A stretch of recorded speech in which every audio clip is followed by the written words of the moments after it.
তাই আল্লাহ পাক বলছেন যারা নাকি এই কুফরি কথাগুলো বলে কিন্তু জালেমদের চাপে পড়ে বলে আল্লাহ তাদেরকে মাফ করে দিবে, কিন্তু জুলুম হয় নাই, ইচ্ছাকৃতভাবে যারা ইসলামী আন্দোলনের বিরুদ্ধে কথা বলবে, কার বিরুদ্ধে জোরে কন, কথা কন না কে, ইসলামী আন্দোলনের বিরুদ্ধে যারা কথা বলবে আল্লাহ পাক বলছেন এদের কোনোদিন ক্ষমা করব না। শুধু ক্ষমাহীন অপরাধ তাই নয়, এদেরকে যখন জাহান্নামে দিব, এদের জাহান্নাম হবে চিরস্থায়ী। ঈমান আনার পরে মুসলমান হইয়া, ইমানদার হইয়া যারা ইসলামী আন্দোলনকে গালিগালাজ করে, এরকম লোক আছে না নাই? অনেক নামাজি আছে, অনেক হাজি আছে, অনেক রোজাদার আছে, দাড়িওয়ালা আছে, টুপিওয়ালা আছে, জেকের ফেকের করে, তাসবিহ তাহলিল করে, এরকম লোকও কিন্তু কোরআনের আন্দোলন সহ্য করে না, আছে না নাই জোরে কন? বলে ইসলাম নিয়ে এগুলো কিসের রাজনীতি, বলে কি বলে না?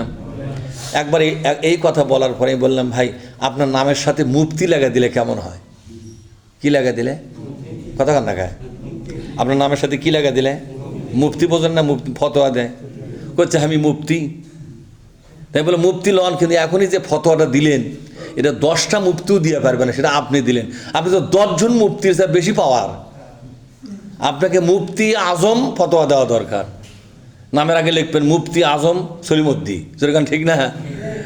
সর্বনাশ, ইসলাম লিয়া কিসের রাজনীতি?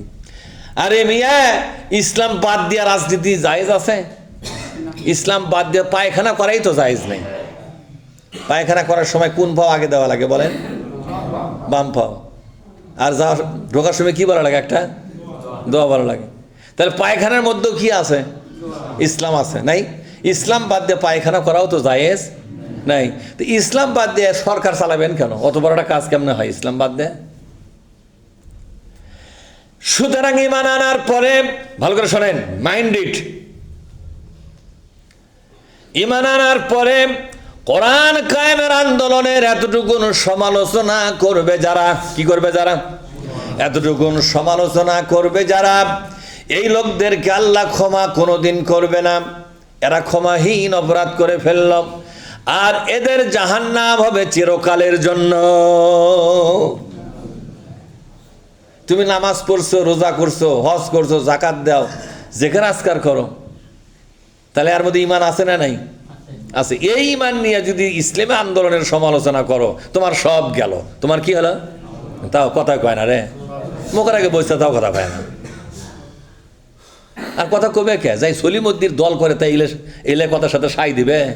তাই এই কথাগুলো ওর দলের বিরুদ্ধে যাচ্ছে, যাবে। এই তো তোর গোটা গোষ্ঠীর বিরুদ্ধে কোরআন শরীফ নাযিল হয়েছে, কথা ঠিক না বেঠিক? এই পৃথিবীর সমস্ত রাজনীতির বিরুদ্ধে কোরআন একটা নতুন রাজনীতি খাড়া করেছে। তোমার রাজনীতির বিপক্ষেই তো যাবে, তোমার পক্ষেই দলিল কোরআনের মধ্যে আছে। যত দলিল কার বিরুদ্ধে আছে? তোমাদের বিরুদ্ধে। বোঝেন নেওয়ার কথা। কোরআন শরীফ তোমার পক্ষে কথা বলবে কেন? তুমি কি কোরআনের পক্ষের লোক?